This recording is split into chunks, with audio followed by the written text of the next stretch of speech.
Viewers of this video are encouraged to check out the excellent training M320 at the Mongo Database University, as well as the Building with Patterns series.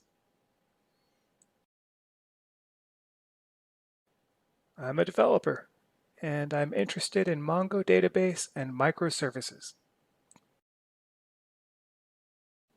Today our mission is to implement the document versioning pattern in our Mongo deployment.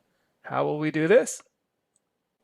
Today we will build the basic engine for a deployment application which queues containerized applications to become deployed as physical and virtual infrastructure after testing.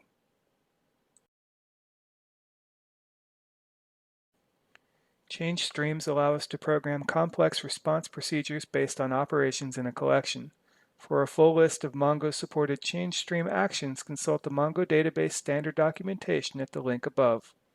The high-level process for our top-level collection involves setting a change stream monitor and associated response procedures for inbound update, insert, and delete events which originate from our Ingress API.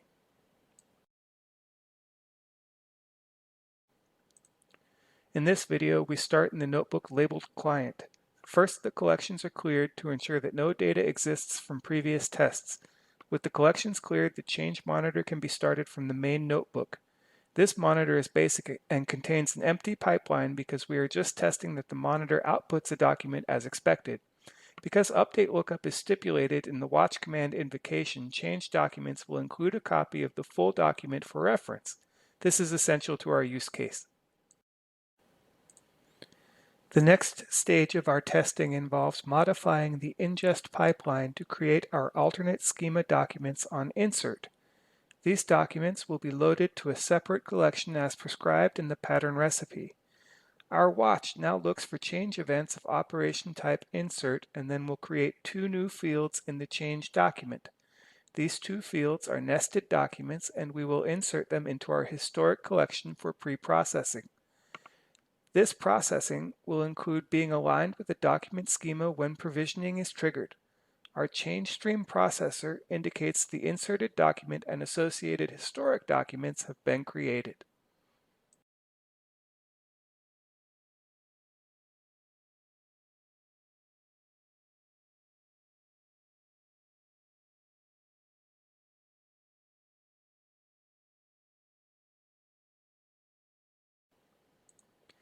Not only insert events will happen though, we need to plan for all cases. In this next test case, we have assumed that all of the fields being updated in the current collection are present in the historic collection. Our pipeline has been modified so that the historic events generated contain a field that designates when they were created and the source ID of the original document. The $root keyword is used to store the change stream document and can be referenced for variable assignment. With this instrumentation in place, we can track creation and modification times. Our watch processor has changed somewhat dramatically to account for multiple updated cases. In this example, the first if clause is what will be executed because our common update fields are contained within the designated update fields. For this example, event is the only tracked field. When the event field is modified in a source document, the event field will be updated in all historic documents of the same source ID.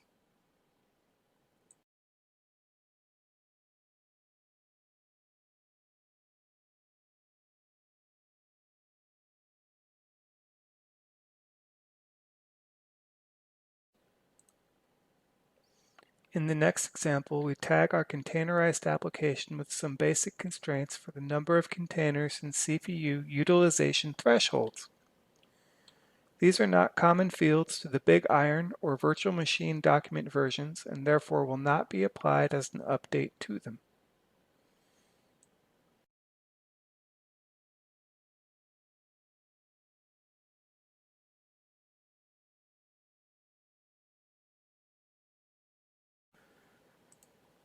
In the case that some fields in the update are present in the common fields, the Acme deployment application should update the similarly sourced historic documents with only the common fields. This is the bottleneck in the application at this point. However, the historic collection is only meant to store the staging documents. New fields will be added when a schema is applied to the document version based on the deployment type. In the case there are meta fields that do not apply, the current prototype accounts for this with some nested logic.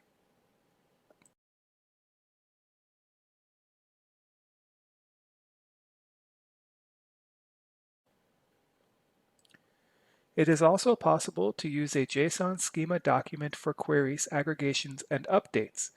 In the example cells, the schema document is used to query for big iron servers. The schema document is then used with an update many method to add our basic attributes for the physical servers. For the simulation, these attributes are physical memory in gigabytes and processor count. These documents are staged for provisioning, and we need to constrain these values to our physical resource limits. This is accomplished by applying a schema to a collection. Our updated schema will not allow more than 128 gigabytes of RAM and will cancel the provisioning above 32 processor cores. The schema is referenced as the validator in the collection modification. The validation level is set to moderate. This results in the schema being enforced only after a document has entered a compliant state.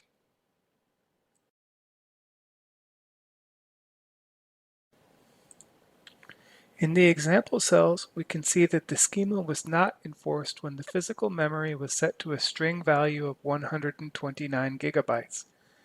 It further is not enforced when that value is corrected to an integer.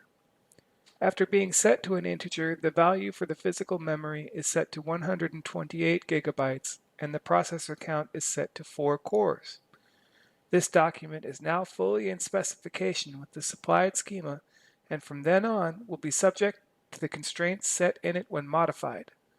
This is ideal for our use case. We first add the fields and then populate them.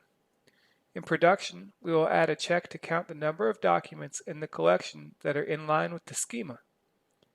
Attempting to double the RAM and raise the processor count to 64 results in an error. In production, we will configure a watch to catch these exceptions and generate a trouble ticket. Our Acme provisioning application is not complete yet. The next step is to write a change stream processor that reads in the provisioning records for physical and virtual hardware when the event name is updated to system provisioning started.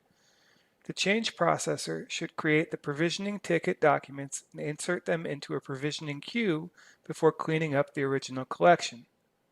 It would also be useful to have a watch for the trouble tickets. And overall, it would be exceptional to have a watch commander interface for managing all the watches that we'll use on our collections.